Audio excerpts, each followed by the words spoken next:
I would say it's probably two or three biggest motivators. One is a sense of common purpose. I mean, I grew up in a very small town in the middle of the United States, and the vision, the goals, the hopes that we all had, or the challenges that people face on a day-to-day life.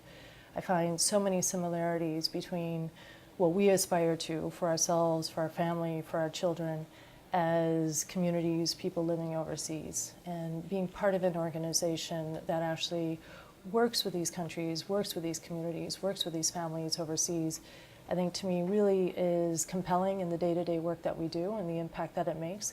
But it's also really that shared sense of purpose. It's that connection. At the end of the day, we're all people, and we want education, we want safety for our children, we want jobs, we want as women to be empowered and to have businesses or to go to school, and we want to know that there's hope for the future. I think we hear so often, if the UN did not exist, we would need to create it. And I know that might sound trite on the one hand, but as an American working for the UN, I do feel that it's true.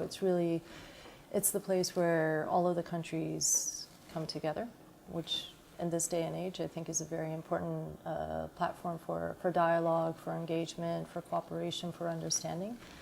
But I think also looking at the programming, looking at what UN agencies are actually delivering on the ground, ultimately, again, this is very much around a shared vision, a shared purpose of what we want. So I think there's so many similarities to the aspirations that people in America have, to the aspirations that people have in any other country. So I think it's, in my experience, the UN really does contribute to making the world a better place. I think probably for anyone at least of my generation, and I hope generations before me and after me, probably my first experience with the UN is actually through Halloween, the trick-or-treating, the famous UNICEF box. I think that was something that bonded all of us. The experience of growing up as a child was really universal, and that there was something called the UN, and that this was a way to support children, families living around the world. After graduating from university and from graduate school, I had the opportunity for my first professional job to work first with USAID, the U.S. Agency for International Development, and then later for the State Department, for the bureau that was working with refugees and migration and population, for both experiences overseas, working in conflict areas. So my first experience was actually in Rwanda in 1994, and then in Burundi in 1995. It was a very difficult experience. It was very intense, working with communities that had been affected by conflict. But through those experiences, and then later in Bosnia, many of my counterparts were actually the UN agencies and people working for the UN.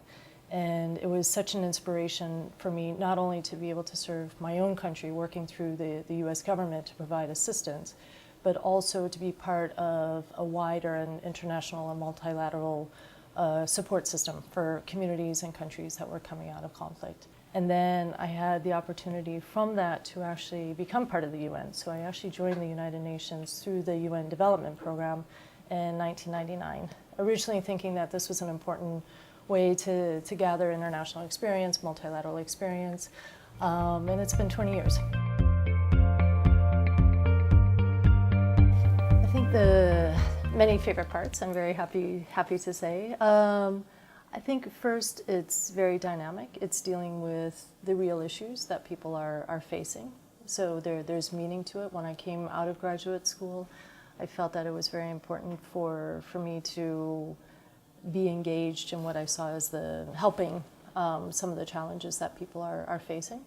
And on a day-to-day basis, even sometimes when it's more a bit behind my desk and not so much in the field, but whatever the context is, that's really what's driving the work that I'm doing.